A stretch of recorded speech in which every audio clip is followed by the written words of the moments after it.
Shalom à tous. Alors là voilà, je suis devant le lac comme d'habitude et je vais chercher mon sujet parce que quand je viens comme ça pour faire des vidéos, je ne sais pas du tout ce que je vais dire. Je parle souvent en fonction, d'ailleurs toujours en fonction de ce que j'ai vécu avant, de ce que j'ai entendu avant, ce que j'ai vu avant sur internet. Mais en fait quand je viens ici pour faire les vidéos, je ne sais pas du tout, mais alors pas du tout, de quoi je vais parler. Et donc là, je suis en train de chercher mon sujet. Alors quelquefois, c'est une phrase, un mot, puis je rebondis dessus et ça me fait le sujet. Ça part. Pour l'instant, ça n'a pas encore démarré. Alors vous vous demandez, mais de quoi il va parler? Je ne sais pas. Alors nous sommes le 29 mai 2018. Tout ça pour que vous sachiez que la vidéo, ce n'est pas une vieille vidéo que je reposte, parce que j'arrête pas de faire ça. J'ai mes raisons pour ça, ne me jugez pas, je sais pourquoi je fais. J'ai des raisons, et pour moi elles sont bonnes, elles sont excellentes ces raisons. J'essaie de ne pas faire comme tout le monde. Je crois que j'ai réussi quand même à ne pas faire comme tout le monde. J'ai jamais fait comme tout le monde. J'aime pas faire comme tout le monde. Parce que quand quelqu'un fait quelque chose, je ne sais pas que je fasse, il a déjà fait. Donc j'essaie de faire quelque chose qui soit différent. Voilà. Et donc mon comportement aussi, il est différent. Alors certains diront, il n'est pas normal. Si, je suis normal. J'essaie d'être différent. Être différent, ça ne veut pas dire être anormal. Hein? D'accord? C'est pas pareil. Vous savez, les gens qui ont réussi à faire des choses, alors je ne me prends pas pour un grand homme, rassurez-vous, c'est pas ça, mais quand même, il faut remarquer que les gens qui ont fait des choses, c'était des gens qui ne faisaient jamais comme tout le monde. Ils faisaient toujours différent. Hein? Toujours différent. Regardez Pasteur, par exemple. Il disait aux chirurgiens, lavez-vous les mains parce qu'il y a des microbes. Ils se moquaient de lui, hein. Croyez pas. C'est lui qui avait raison. Il avait pratiquement tout le monde contre lui, à part peut-être quelques-uns. Mais il avait raison. Il ne faisait pas comme tout le monde. Alors on disait, c'est pas normal. Vous savez, faire comme tout le monde, ça ne veut pas dire qu'on est normal. Hein?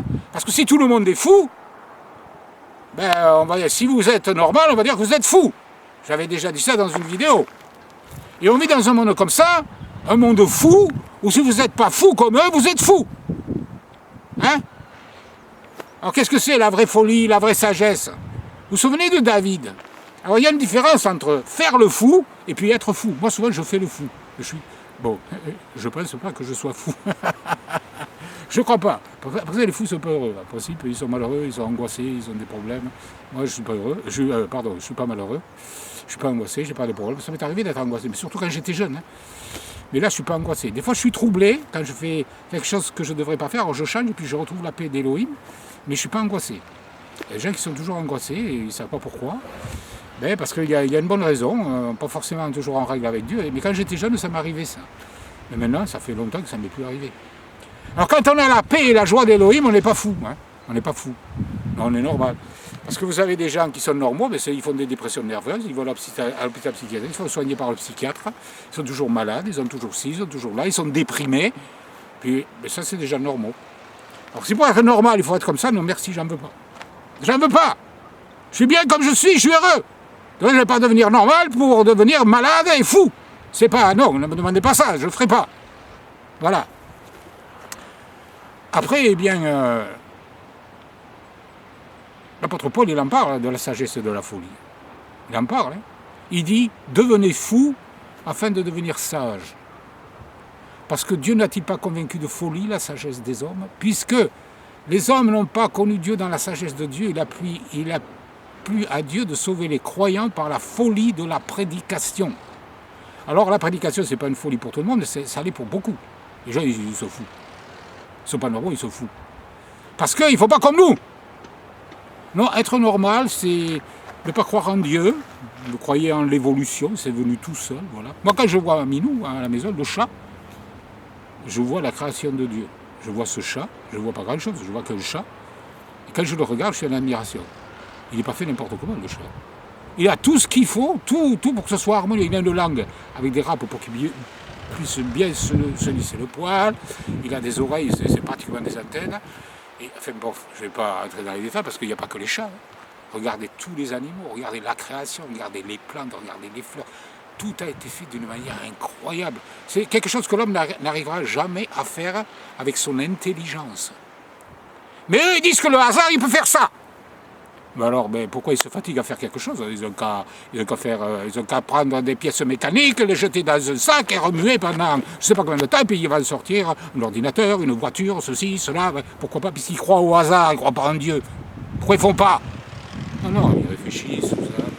Mais la création, Ça, ils ne sont pas capables de le faire. C'est bien plus compliqué que ce qu'ils font. Ah ben ça, c'est venu tout seul. Ah, c'est venu tout seul. Et ça s'appelle des gens intelligents. Ouais. Paul, il dit, se vantant d'être sages, ils sont devenus fous.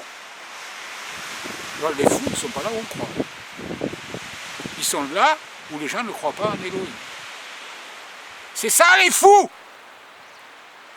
Parce que Paul, à un moment donné, il a parlé de la résurrection des morts à Félix. Là, quand il passait au tribunal, je crois que c'était au tribunal, excusez-moi si je me trompe. Eh bien, il a parlé, il a prêché, non, c'est pas au tribunal, il prêchait devant des gens. Et il a parlé de la résurrection des morts, et alors Félix lui a dit, tu es fou, Paul! On t'entendra là-dessus une autre fois. Et Paul a répondu, je ne suis pas fou. Hein. Je ne suis pas fou. Vous semble-t-il incroyable que Dieu, qu'Elohim ressuscite les morts? Oui, Elohim peut ressusciter un mort. Alors, des fois sur Internet, on voit, il y a des gens qui sont ressuscités des morts, tout ça. Bon, moi je veux bien, je ne suis pas contre. Hein. Mais moi j'attends de voir une tombe qui s'ouvre et un mort qui sort. C'est ça que j'attends. J'attends pas des trucs sur Internet où on ne peut pas vérifier si c'est vrai ou pas. Hein? Parce qu'il y a des gens qui viennent juste de mourir et puis ils sont dans le coma, ils se réveillent et ils disent « Ah, j'étais mort, je suis revenu. » Bon, d'accord. Moi, des fois je suis sceptique. J'ai peut-être tort. Des fois, je suis sceptique. Bon. Vous n'avez pas de foi? Non, attendez, j'ai la foi quand je suis sûr que c'est vrai. Non, c'est pas ça que je veux voir et entendre. Je veux voir une tombe qui s'ouvre et un mort qui sort. Un mort qui est mort depuis des années et qui va sortir vivant. Ah ben là, je dirais, tiens, là, oui, il y a le doigt de Dieu. Parce que, il y en a qui vont dire, ouais, c'est pas Dieu. Attendez, le diable n'a jamais, dans la Bible, j'ai lu ma Bible depuis des années, j'ai jamais vu un seul passage, un seul verset, même dans les autres traductions, celles qu'on a trouvées à Cobra, tout ça, où le diable ressuscite un mort. Ça n'existe pas. Ça n'existe pas, il ne peut pas. Il ne peut pas ressusciter de mort. Alors bien sûr, il y a un truc là où la bête ressuscite, tout ça, bon, mais ça c'est uniquement là. Mais que le diable ressuscite des gens, ça n'existe pas. Que le diable guérisse des gens, oui, ça existe. Parce que le diable a le pouvoir de faire des miracles, il a le pouvoir de guérir, mais on ne voit jamais dans les Écritures que le diable ait le pouvoir de ressusciter un mort. C'est jamais arrivé. C'est le doigt d'Elohim. Il n'y a qu'Elohim qui peut ressusciter un mort. Souvenez-vous, Yeshua, quand il est allé ressusciter Lazare, il y a beaucoup de gens qui ont cru à cause de ça. Et qui ont vu le doigt d'Elohim là. Parce que qui peut ressusciter un mort si ce n'est Elohim? Et bien sûr, quand les apôtres ont ressuscité des morts, bien sûr, c'était Elohim qui ressuscitait les morts, évidemment. Ce n'était pas les apôtres. Dieu peut ressusciter des morts. Mais bon, il ne le fait pas toujours. Dieu peut guérir des malades, mais il ne le fait pas toujours. Il y a quelque chose qui me frappe dans la Bible avec l'apôtre Paul, c'est que Paul, au début, il guérissait des malades, il a guéri des malades, il a même ressuscité un mort. Mais à la fin de sa vie, ce qui m'a frappé, c'est qu'à un moment donné, il dit « J'ai laissé Trophime malade à Milet ». Donc c'est qu'il n'a pas pu le guérir. En plus, il y avait quelqu'un qui était malade, il a été malade, en effet, il dit Paul est tout près de la mort, mais Elohim, Dieu a eu pitié de lui. Ce qui veut dire qu'il a été malade pendant un bon moment, cette personne. Donc Paul n'a pas pu effectivement le guérir, en tout cas à ce moment-là. Et il dit qu'Elohim l'a guéri après. Donc Paul, à un moment donné, il y a des trucs qu'il ne pouvait pas faire. Hein. Et puis, à la fin de sa vie, il semblerait qu'il n'y voyait pas très bien. Parce qu'il disait, regardez avec quelle grande lettre je vous ai écrit. Donc il était lui aussi soumis à la loi de la vieillesse, comme tout le monde. Et puis, il y a un prophète aussi, qui était un grand prophète, qui était malade à la fin de sa vie. David a été malade à la fin de sa vie. Et pourtant, David était aimé de l'Éternel. Je pense aussi aux riches et à Lazare. Lazare qui était malade. Hein? Et le chien léchait ses ulcères. Et moi, je me suis dit, mais Elohim, pourquoi le Seigneur n'a pas guéri Lazare? Ben non, il ne l'a pas guéri. Alors, c'est pas parce qu'on est malade qu'on a la malédiction d'Elohim sur soi, forcément. Dieu permet des épreuves pour certaines raisons. Moi, je ne sais pas pourquoi, mais il le permet. Alors, c'est pas parce que vous êtes malade que vous êtes maudit. Il y a des maladies qui sont quelquefois envoyées par Elohim pour châtier, pour punir. Parce que Paul le dit aux Corinthiens, qui vivaient dans le péché, pour certains, il dit c'est pour ça qu'un grand nombre de vous sont malades et certains sont morts. Donc il y a des maladies, des morts qui sont là à cause du châtiment d'Elohim, de Dieu, et puis vous avez ensuite des maladies qui sont des épreuves. Et Lazare, le pauvre Lazare, il était malade, alors que le riche, lui, il était bien portant, apparemment, il avait plein d'argent. Hein?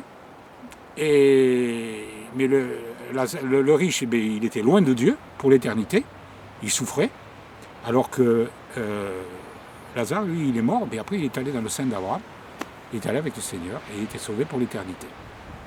Alors, c'est pas parce qu'on est malade qu'on est maudit d'Elohim. Yeshua a dit, à un moment donné, pour quelqu'un qui était malade, il a dit ce n'est pas que cet homme ait péché, que lui ou que ses parents aient péché, mais cette maladie est pour la gloire de Dieu. Il y a des maladies qui sont pour la gloire de Dieu. Alors si vous êtes malade, ça ne veut pas dire que Dieu ne va jamais vous guérir, c'est pas vrai, mais quelquefois il ne le fait pas de suite. Et il met notre foi à l'épreuve, parce que cette maladie est quelquefois pour la gloire d'Elohim. Alors les gens me disent, regardez, il n'est pas béni de Dieu parce qu'il est malade. Pas forcément. C'est pas parce que vous êtes bien portant que vous êtes béni d'Elohim et approuvé d'Elohim. C'est pas vrai. Vous avez des gens qui ne suivent pas du tout Elohim, qui n'y croient pas, même ils sont bien portants pendant des années, ils vivent même très vieux, ils sont même centenaires et plus des fois. Je ne sais pas pourquoi. Mais après, au jour du jugement dernier, c'est là que tout va se jouer. C'est là que Dieu va donner à chacun la louange qui lui sera due. Qu'Elohim nous dirige et vous bénisse abondamment à tous. Amen, alléluia et gloire à Yeshua. Yeshua est Elohim.